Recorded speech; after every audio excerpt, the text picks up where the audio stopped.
sur Monaco Info pour cette nouvelle édition. Vos titres en images.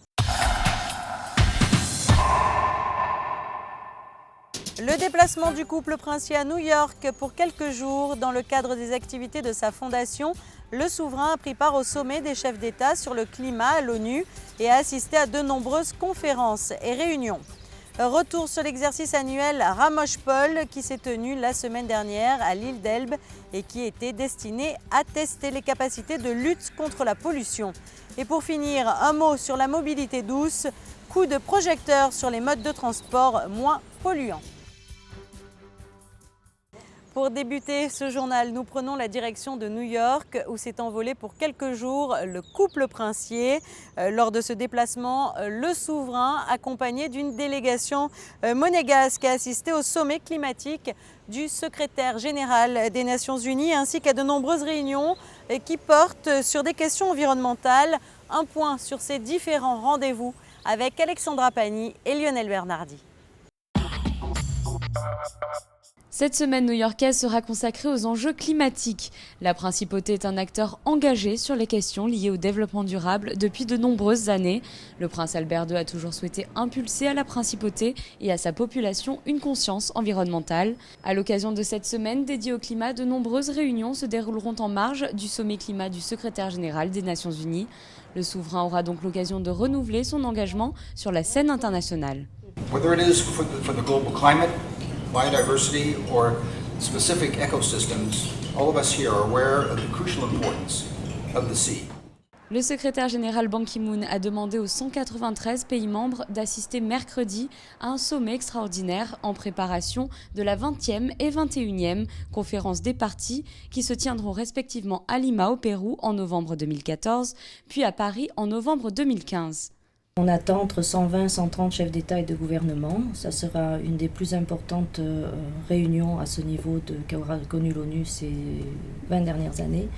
Et le secrétaire général, en fait, veut essayer d'aider à ce que d'ici un an, les bonnes décisions soient prises pour essayer d'endiguer le changement climatique et aussi de prendre les décisions qui s'imposent pour les ressources financières, puisque c'est quelque chose qui va coûter très cher.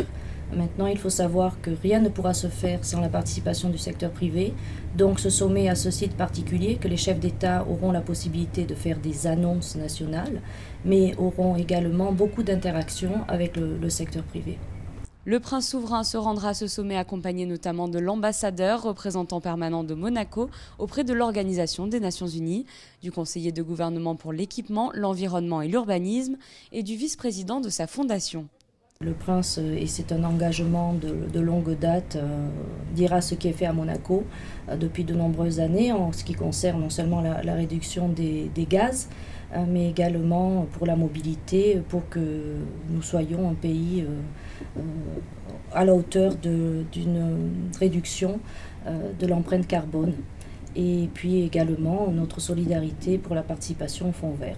Mais pour débuter cette série de réunions, le prince Albert II s'est rendu dès ce dimanche à un dîner des Oceans Elders dont il est membre. Ce collectif regroupe de nombreuses personnalités internationales, telles que Sir Richard Branson, James Cameron ou encore Jean-Michel Cousteau. Leur ambition est de lutter pour la préservation des océans, l'une des actions phares de la politique environnementale de la principauté. Ce lundi, le souverain assistait à de nouveaux rendez-vous, dont l'ouverture de la Climate Week et la Clinton Global Initiative. Nous reviendrons bien entendu sur ces différentes manifestations lors de nos prochaines éditions. Prenons à présent la direction de l'île d'Elbe. C'est à quelques milles de ses côtes que vient de se dérouler l'exercice Ramoche-Paul destiné à tester les capacités de lutte contre la pollution. Une simulation de catastrophe maritime a été organisée conjointement entre la France, l'Italie, la Principauté de Monaco. Le récit de Patricia Navarro. Après Marseille, Gênes ou l'an passé les Bouches de Bonifacio, c'est au large de Portoferraio à l'île d'Elbe que les parties prenantes de l'accord Ramoge, France, Italie et Monaco, se sont retrouvées cette année pour un exercice grandeur nature. Objectif, tester la réactivité et les capacités d'intervention de ces 3 pays en cas de vaste pollution marine. Pendant 2 jours, les moyens techniques et administratifs ont donc été mis à l'épreuve d'une catastrophe soudaine. Et cette année, le scénario portait sur une collision entre un pétrolier et un porte-container à quelques kilomètres des côtes. À 4 heures de l'après-midi, un appel d'urgence nous est parvenu d'un tanker positionné à 6000 au nord de Portoferraio.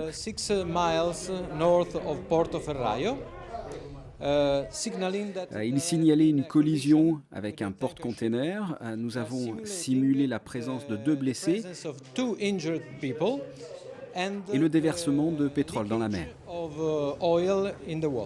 Dès l'alerte transmise, priorité a été donnée au sauvetage des blessés. Un hélicoptère s'est rapidement rendu sur zone pour évaluer l'état de santé des 2 personnes touchées et organiser leur transfert vers l'hôpital le plus proche.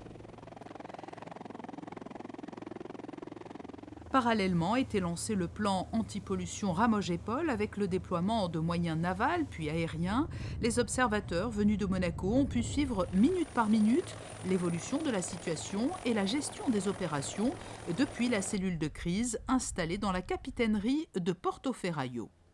Notre rôle a été vraiment d'être observateur du déroulement de l'exercice, dès son origine jusqu'à la fin. Donc cela nous a permis de collecter les informations en temps réel du déroulement, aussi bien opérationnel que décisionnel. Donc dès que l'autorisation, le retour de la France et de Monaco a été mis en place, l'exercice a été lancé. Et au fur et à mesure, nous avons su quand est-ce que les nappes ont été arrêtées par les barrages, dès que les autres pays sont également intervenus, que ce soit par des moyens navals ou aériens. La France a mis à disposition de cet exercice l'Ailette, un bâtiment de soutien, assistance et de dépollution.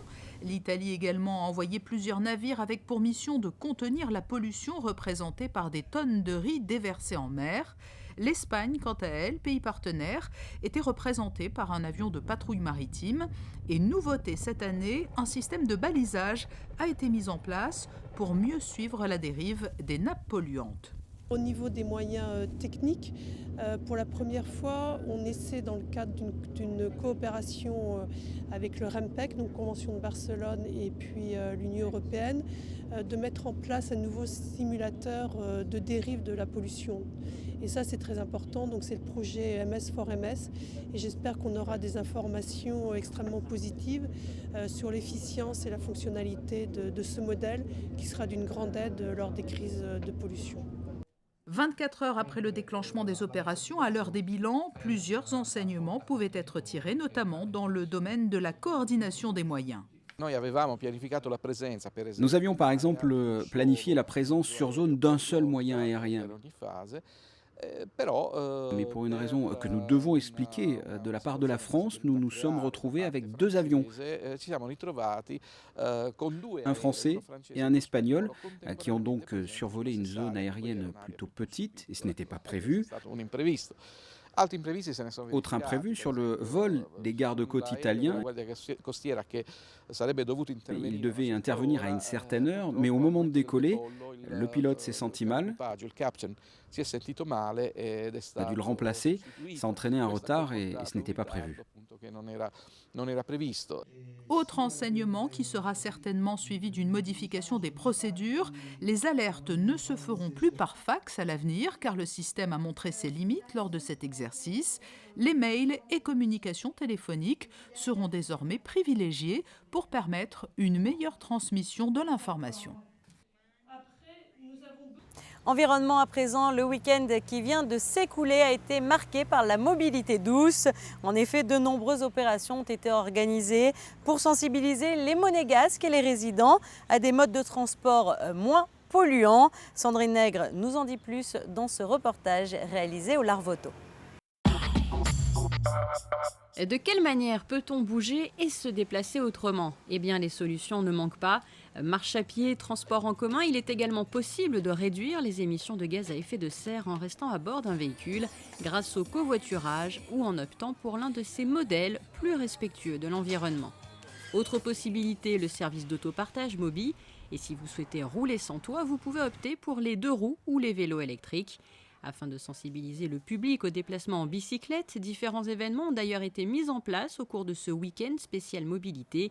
Le dimanche à vélo avec une avenue Princesse-Grasse partiellement fermée et une représentation de vélo acrobatique, une manière de montrer que le vélo est loin d'être un mode de transport dépassé. Le vélo, c'est bien dans le sens où déjà c'est un sport. Donc bon, c'est un sport un peu difficile à pratiquer parce que bon, c'est des acrobaties au sol, c'est un peu de la cascade et sur les tremplins. Mais voilà, c'est pour montrer un peu qu'avec voilà, c'est pas que du moteur, que voilà, avec un vélo et la force des jambes, quoi, on arrive à faire pas mal de trucs. Et puis bon, c'est sympa, quoi. C'est dans l'air du temps maintenant, tous les sports urbains et alternatifs, skate, roller, tout ça. Il y a de plus en plus de jeunes qui font ce genre de sport. Et donc voilà, ces spectacles incitent un peu les jeunes à venir voir, à venir essayer. L'un des objectifs aussi, c'est de moins polluer. On est en pleine journée de la mobilité. Oui, tout à fait. Et voilà, on voit un peu les véhicules électriques, les vélos électriques. Nous, le spectacle, tout ça. Puis voilà, ça change un peu, quoi. À chaque fois, les trucs motorisés, la pollution, tout ça.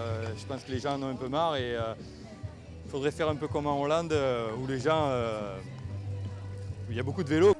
Et pour votre sécurité, attention tout de même à ne pas reproduire ces acrobaties sans avoir été initié et formé.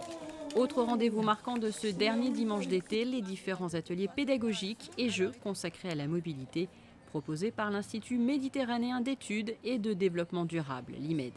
On a donc des animations autour de la mobilité avec des diverses solutions qu'ils peuvent essayer comme les trottinettes, le vélo, les draisiennes, des jeux plutôt d'acrobatie comme le ballon sauteur, le pock stick, le pédalgo, et aussi on a des jeux d'adresse comme les cibles. On a des jeux aussi de plus de réflexion. Il y a un memory autour des solutions de mobilité. Donc l'idée c'était de leur donner tout un panel d'activités pour qu'ils puissent découvrir la mobilité douce. Il y a aussi un quiz, un concours de dessin. Les enfants, ils sont avides d'apprendre en fait tout ce qu'on a à leur transmettre. Donc c'est vrai que j'ai commencé avec la semaine de la mobilité il y a à peu près 3 ans à faire des animations enfants. Et oui, ils sont très réceptifs, ils en demandent beaucoup plus. Plus ils grandissent, plus il faut leur fournir d'activités. Donc il y a effectivement cet espace pour les tout petits avec Biologica où ils peuvent découvrir la mobilité avec des jeux de petites voitures, des petits vélos. Et puis ensuite pour les 7-10 ans, des vraies solutions, ils peuvent essayer. Voiture éco-responsable, covoiturage, service mobile, scooter, vélo, bus, marche à pied. Un éventail de solutions vous est proposé au quotidien. Il ne vous reste plus qu'à faire votre choix. Dans le reste de l'actualité en bref. Vendredi soir, le prince souverain a participé au dîner de gala organisé pour les 20 ans de l'ISM, l'École internationale de Monaco. L'événement s'est déroulé en présence de nombreux invités au Sporting d'été de Monaco. Ils ont été nombreux vendredi dans l'après-midi à prendre part à la marche organisée dans les rues de la Principauté pour la journée d'Alzheimer. Aux côtés de nombreuses personnalités monégasques, plus d'1 millier de participants a soutenu l'association monégasque pour la recherche sur la maladie LAMPA. À l'issue de cette marche, la chorale de l'amitié a entonné des chansons d'autrefois au centre Régnier 3. Une journée émouvante pour sensibiliser et mobiliser le grand public à cette terrible maladie qui affecte des millions de personnes à travers le monde.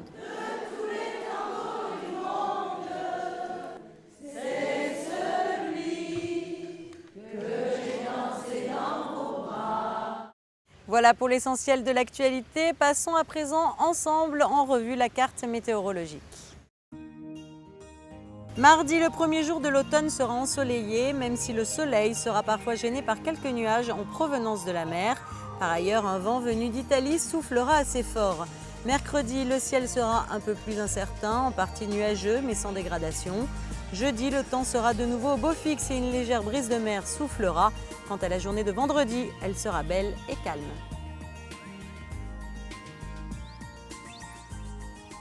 Ce journal est à présent terminé. Merci pour votre fidélité.